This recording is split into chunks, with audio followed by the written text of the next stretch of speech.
தந்தி தொலைக்காட்சி நேயர்களுக்கு வணக்கம். நல்லதை சொல்வோம், நல்லதை செய்வோம், நல்லதே நடக்கும். இன்று 29/4/2026 புதன்கிழமை, அஸ்தம் நட்சத்திரம். இன்றைக்கு இரவு 1:10 வரை பிறகு சித்திரை. இன்றைக்கு பிரதோஷம். நந்தியை வழிபட்டு நலம் காண வேண்டிய நாள். சிவதூதனை வழிபட்டு சிறப்புகளை காண வேண்டிய நாள். இன்றைக்கு கிழமை புதன்கிழமை. அதே நேரம் அஸ்தம் நட்சத்திரம். அஸ்தம் என்றாலே கன்னிராசியில் உள்ள நட்சத்திரம். ராசிநாதனாக விளங்குபவர் புதன். எனவே இன்றைக்கு புதன்கிழமை என்பதனாலே இன்றைக்கு வரக்கூடிய அந்த பிரதோஷ நேரத்திலே நாம் சிவபெருமானை இன்று வணங்கினால் என்ன நடக்கும் என்றால், கல்வி சம்பந்தமாக எடுத்த முயற்சிகள் கைகூடும். அது மட்டுமல்ல, புதன் மாமன் காரகன் என்பது. எனவே மாமன் மைத்துனர் வழியில் இருக்கக்கூடிய மனக்கசப்புகள் மாறும், உறவினர் பகை அகலும்.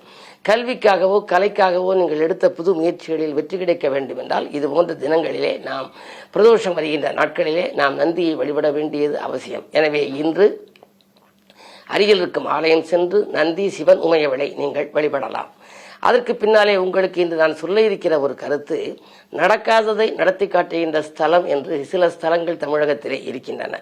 பொதுவாக சில காரியங்கள் சில பேர் பல முறை முயற்சி செய்தும் இந்த காரியம் நடைபெறவில்லை. நாம் 90% முயற்சி செய்தும் கடைசியிலே அது கைவிடப்பட்டு விடுகிறது. இந்த காரியம் நடைபெறாமல் இருக்கிறதே, இதற்கு எந்த வழிபாடை மேற்கொள்வது என்றெல்லாம் கேட்பார்கள். அப்படி வாழ்க்கையிலே நடக்காத காரியத்தை நடக்க வைக்க வேண்டும் என்று சொன்னால், நிறைவேறாத காரியங்கள் நிறைவேற வேண்டும் என்றால் அதற்கென்று சில ஆலயங்கள் இருக்கின்றன.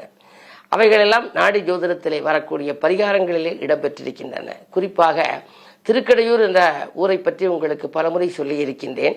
நிலவு வந்த இடம், அமாவாசை அன்றைக்கு நிலவு வந்தது. அப்படி எங்கேயாவது வருமா? அமாவாசை அன்றைக்கு நிலா வருமா? பௌர்ணமி அன்றைக்கு நிலவு நிறைந்த நாள், ஆனால் அமாவாசை நிலவு மறைந்த நாள். அன்றைக்கு அபிராமி பட்டருடைய அந்த திருவிளையாடல் மூலமாக அங்கு நிலவு வந்தது. ஆகையினாலே நடக்காத காரியம் நடந்த ஸ்தலம். அதுபோல ஏராளமான ஸ்தலங்கள் தமிழகத்திலே இருக்கின்றன. நம்முடைய ஜாதகத்திலே எந்த காரியம் நமக்கு நடைபெற வேண்டும் என்று விரும்புகிறோமோ அதற்குரிய ஸ்தலங்களை தேர்ந்தெடுத்து வழிபடுகின்ற பொழுது உடனடியாக நமக்கு பலன் கிடைக்கின்றது. அந்த அடிப்படையிலே மழை வராத காலத்திலே மழையை வரவழைத்த ஒரு மாமனிதர் இருக்கிறார். யார் என்று சொன்னால், சிவகங்கை மாவட்டம் கீழச்சோல்பட்டியிலே 400 ஆண்டுகளுக்கு முன்னால் பிறந்த பாடுவார் முத்தப்பர் என்ற ஒரு அருட்கவி. அவர் ஆசுகவி, அருட்கவியாக வாழ்ந்தவர். அதற்கு பின்னாலே செட்டிநாட்டு பகுதியிலே வந்தவர் தான் கவியரசு கண்ணதாசன் முத்தையா. பாடுவார் முத்தப்பர் என்பது தன்னுடைய பாடலை தானே வாயினால் பாடிக்கொண்டே இருப்பாராம். ஆகையினாலே அவர் பாடுவார் முத்தப்பர் என்று அழைக்கப்பட்டார். ஆனால் இவருக்கு முத்தையா என்று கண்ணதாசனுக்கு இயற்பெயர். அவர் மற்ற பிரபல பின்னணி பாடல்களை கொண்டு தன்னுடைய பாடல்களை பாட வைத்தார். அவரும் பாடியிருக்கின்றார். இருந்தாலும் அவர் பாட வைத்த முத்தையாவாகவும் இவர் பாடுவார் முத்தப்பராகவும் விளங்குகின்ற ஒரு பகுதியாக இருக்கிறது அந்த செட்டிநாட்டு பகுதி. அங்கே குன்றக்குடி என்ற ஒரு அற்புதமான கஷேத்திரம். அந்த ஸ்தலத்திலே பார்த்தால் சுற்றுப்பிரகாரத்திலே பாடுவார் முத்தப்பருடைய சிலையும் அதற்கு பக்கத்திலே வேல், மயில் எல்லாம் இருக்கும். காரணம் என்ன என்றால், 400 ஆண்டுகளுக்கு முன்னாலே அந்த இடத்திலே முருகப்பெருமான் வெள்ளி மயிலிலே பவனி வந்து கொண்டிருக்கின்றார். ஆனால் ஓராண்டு காலமாக அந்த காலத்திலே மழை வராமல் இருந்தது. அந்த ஊர் மக்கள் எல்லாம் மழை வர வேண்டும் என்று ஒரு பாடல் பாடுங்களேன் ஐயா என்று சொன்னார்கள். பாடுவார் முத்தப்பர் ஒரு அருட்கவியாகவும் ஆசுகவியாகவும் வாழ்ந்தவர் என்ற காரணத்தினாலே நீங்கள் ஒரு பாடல் பாடினால் மழை வந்துவிடும் என்று சொன்னார். சொன்ன உடனே அவர் பாடினார். அள்ளி நிதியம் கொடுக்கும் புனல் வயல் சேனாதிபதி ஐயன் குன்றை வள்ளிமண வாழனுக்கு வெள்ளிமையில் செய்து வைத்த மகிமை பாரியர். வெள்ளி அறியாமல் மழை பெய்கிறதே என்ற மொழி மெய்தான். வெள்ளி அறியாமல் மழை பெய்கிறதே என்ற மொழி மெய்தான். வெள்ளி புள்ளி மயிலேறி முருகன் பவனி வர கண்டு பொழிந்தவாறேன்னு வானத்தை நோக்கி படித்தார். படித்தவுடனே மழை கொட்டு கொட்டென்று கொட்டிவிட்டது. சரி, வந்த மழை நிற்கவில்லை. முருகப்பெருமான் பவனி வந்து கொண்டிருக்கின்றார். அந்த நேரத்திலே மழை நிற்க வேண்டும் என்றும் பாடச் சொன்னார்கள். அதற்குரிய பாடலை உங்களுக்கு நாளைய தந்தை தொலைக்காட்சியிலே சொல்வேன் என்று சொல்லி, இப்படிப்பட்ட வரகவிகள் வாழ்ந்த இடத்திற்கு, நடக்காத காரியத்தை நடத்தி வைத்த ஸ்தலங்களுக்கு நீங்களும் சென்று வழிபட்டு வந்தால் உங்கள் வாழ்க்கையில் நிறைவேறாத காரியங்கள் கூட நிறைவேறும் என்பது ஒரு நம்பிக்கை. இனி இன்றைய ராசி பலன்களை பார்ப்போம்.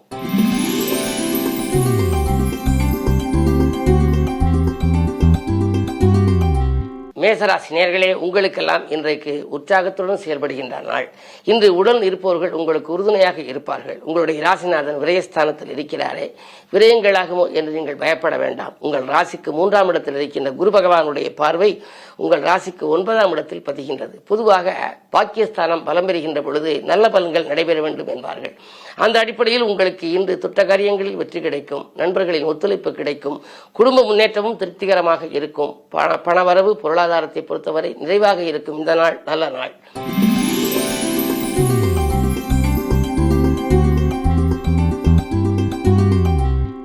ரிஷபராசி நேயர்களே, உங்களுக்கு ராசிநாதன் சுக்கிரன் ராசியில் இருக்கின்றார். நல்ல சந்தர்ப்பங்கள் நாடி வருகின்ற நாள். இன்று நாட்டுப்பற்று மிக்கவர்களின் ஒத்துழைப்போடு உங்களுடைய கூட்டு முயற்சிகளிலே உங்களுக்கு வெற்றி கிடைக்கும். 2லே குரு இருக்கின்றார். 11க்கு அதிபதி 2ல் இருப்பதனாலே பணப்புழக்கம் நன்றாக இருக்கும். எடுத்த புது முயற்சிகளில் வெற்றி கிடைக்கும். அது மட்டுமல்ல, சுப செய்திகளும் வந்த வண்ணமாக இருக்கும். கல்யாணம் போன்ற காரியங்கள் நடைபெறவில்லையே என்ற கவலை அகலும். இந்த நாள் நல்ல நாள்.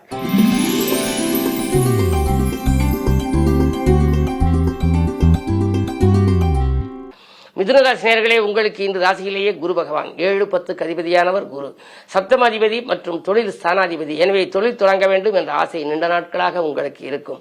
இந்த இடத்தில் வேலை பார்க்கிறோமே, வேலை பார்த்தும் நமக்கு குறிப்பிட்ட அளவுக்கு ஊதியம் கிடைக்கவில்லையே, நாம் பார்த்ததுக்கு பலன் இல்லாமல் இருக்கிறது என்று கவலைப்பட்டவர்கள் இன்றைக்கு புதிதாக தொழில் தொடங்குவதற்கான ஆயத்தம் செய்ய முயற்சிக்கலாம். உங்களுடைய முயற்சிக்கு நண்பர்கள் கை கொடுத்து உதவுவார்கள். அது மட்டுமல்ல, இன்று வாங்கல் கொடுக்கல்களும் சீராகவும் சிறப்பாகவும் இருக்கும். பயணங்கள் கூட உங்களுக்கு பலன் தரும் விதம் அமையும் நாள் இந்த நாள்.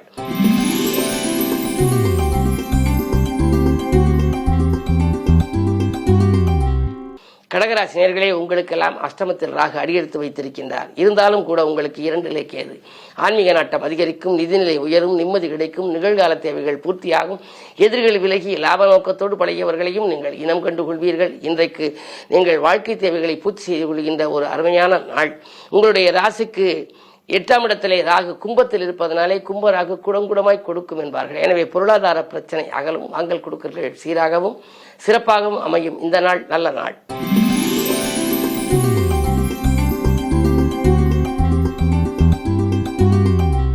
சிம்மராசினியர்களே, உங்களுக்கு ஜென்மத்தில் கேது. ஜென்மத்தில் கேது 7லே ராகு இருக்கின்ற பொழுது வாழ்க்கையில் ஏற்றமும் இரக்கமும் இருக்கும். ஒரு நாள் இன்பம், ஒரு நாள் துன்பம், ஒரு நாள் வரவு, ஒரு நாள் செலவு என்ற நிலை இருக்கும். எனவே நிதி பற்றாக்குறையும் கூட உங்களுக்கு ஏற்படலாம். புகழ்பெற்ற ஆலயங்களுக்கு சென்று வழிபட்டு வர வேண்டும் என்ற எண்ணத்தை பூர்த்தி செய்து கொள்வீர்கள். என்ன இருந்தாலும் ஒரு சில காரியங்கள் நடைபெறாமல் தடையாக இருக்கலாம். ஏற்ற இறக்கமான வாழ்க்கை உங்களுக்கு சீராக இருக்க நாகஸ்தலங்களுக்கு வாய்ப்பிருக்கும் பொழுது சென்று வழிபட்டு வருவது நல்லது.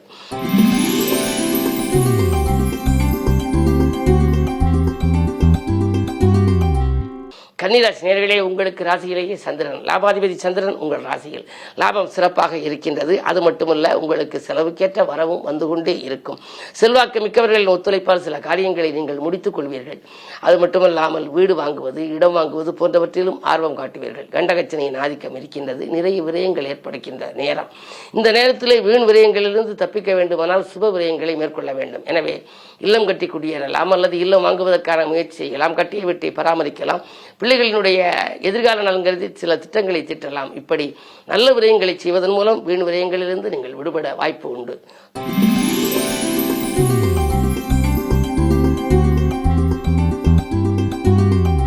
துலாம் ராசி நேயர்களே, உங்களுக்கெல்லாம் குரு பார்வை இருக்கின்றது. எனவே இன்றைக்கு உங்களுக்கு குதூகலமான நாள். நீங்கள் பணப்புழக்கமும் உங்களுக்கு அதிகரிக்கும், மனக்கலக்கமும் அகலும். அஷ்டமத்திலே சுக்கிரன் அடியெடுத்து வைத்திருப்பதனால் ஆடை ஆபரண சேர்க்கை உண்டு. அதிகார வர்க்கத்தினரின் ஆதரவோடு ஒரு நல்ல காரியம் ஒன்று இல்லத்திலே நடைபெறப் போகின்றது. 7லே சூரியன் புதன் இருக்கின்றார்கள். விலகிச் சென்ற சொந்தங்கள் விரும்பி வந்து இணைவார்கள். அரசு வழியில் நீங்கள் வேலைக்கு விண்ணப்பித்திருந்தால் அது கூட கிடைக்கும். இன்றைக்கு ஒரு யோகமான நாள், வெற்றிகரமான நாள்.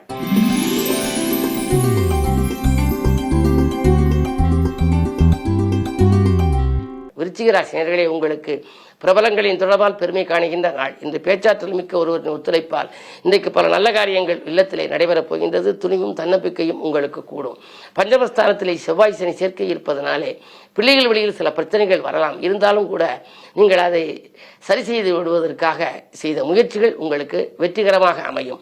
குரு அஷ்டமத்தில் இருந்தாலும் அவர் பார்வை 2ல் பதிவதனாலே வாக்கு, தனம், குடும்பம் ஆகிய இடம் புனிதமடைகின்றது.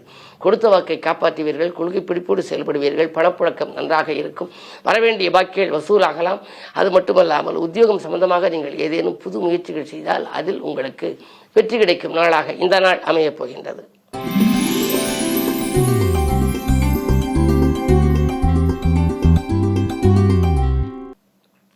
தனுசு ராசி நேயர்களே, உங்களுக்கெல்லாம் இன்றைக்கு குருவின் பார்வை இருக்கின்றது. குருவார்க்க கோடியன்மை என்பதனாலே நீங்கள் எதை செய்ய நினைத்தாலும் அந்த நேரத்தில் செய்ய இயலும். எதிரிகள் உதிரிகளாக விலகுவர்.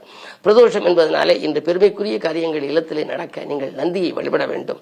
உங்கள் ராசிக்கு 4ஆம் இடத்திலே செவ்வாய் சனி. எனவே எலும்பு நரம்பு சம்பந்தப்பட்ட வகையில் சிறு பாதிப்புகள் வரலாம். ஆரோக்கிய சீர்கேடுகள் வராமல் இருக்க ஆகாரத்தில் கட்டுப்பாடு செலுத்துங்கள்.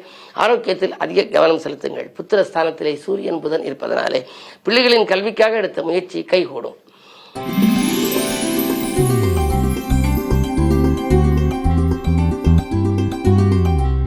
மகர ராசி நேயர்களே, உங்களுக்கு 2 ராகு 8 கேது. 8 கேது இருந்தாலே அலைச்சல் அதிகரிக்கலாம், இடமாற்ற சிந்தனைகள் மேலோங்கும், எதிரிகளின் பலம் கொஞ்சம் கூடுதலாக இருக்கும். எனவே இது செய்வோமா அதை செய்வோமா என்ற இரட்டித்த சிந்தனையில் மனக்குழப்பங்கள் அதிகரிக்கலாம். எதிர்மறை சிந்தனைகளை தவிர்த்து நேர்மறை சிந்தனைகளை மேற்கொள்ளுங்கள். ஒரு சிலருக்கு உத்தியோகத்திலே மேலதிகாரிகளின் கோபத்துக்கு ஆளாக நேரிடும். கொஞ்சம் பொறுமையை கடைபிடிக்க வேண்டிய நாளாக இந்த நாள் அமைகின்றது.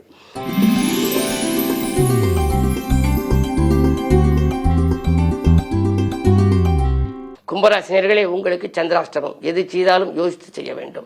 அதே நேரத்தில் இறை வழிபாடும் உங்களுக்கு கை கொடுக்கும். இன்று பிரதோஷம். நந்தி, சிவன், உமையவளை வணங்குங்கள். அதிகாலையிலேயே ஆணைமுக பெருமானை வணங்கிவிட்டு காரியங்களை தொடங்குங்கள். தானுண்டு தன் வேலையுண்டு என்று இருப்பது நல்லது. இன்று பிறருக்கு நீங்கள் நன்மை செய்தாலும் அது தீமையாக தெரியும்.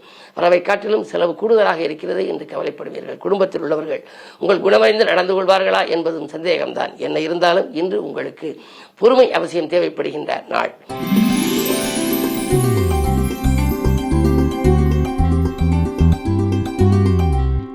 மீனராசினியர்களே, உங்களுக்கு இன்றைக்கு உறவினர் வழியில் ஒத்துழைப்பு கிடைக்கின்ற நாள். உள்ளமகிழும் சம்பவம் இல்லத்தில் நடைபெறும். வாங்கல் கொடுக்கல்கள் சீராகவும் சிறப்பாகவும் இருக்கும். முக்கிய புள்ளிகள் உங்கள் இல்லம் தேடி வந்து உங்கள் முன்னேற்றத்திற்கு வழிவகுத்து கொடுப்பார்கள். ராசியிலேயே செவ்வாய், சனி.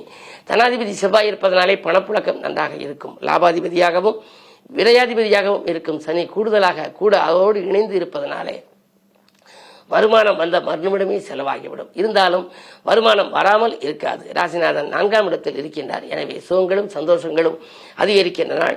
சுற்றுப்பயணங்களையும் நீங்கள் மேற்கொள்வீர்கள். அருகில் இருக்கும் ஆலயங்களுக்கும் நீங்கள் சென்று வழிபட்டு வரலாம்.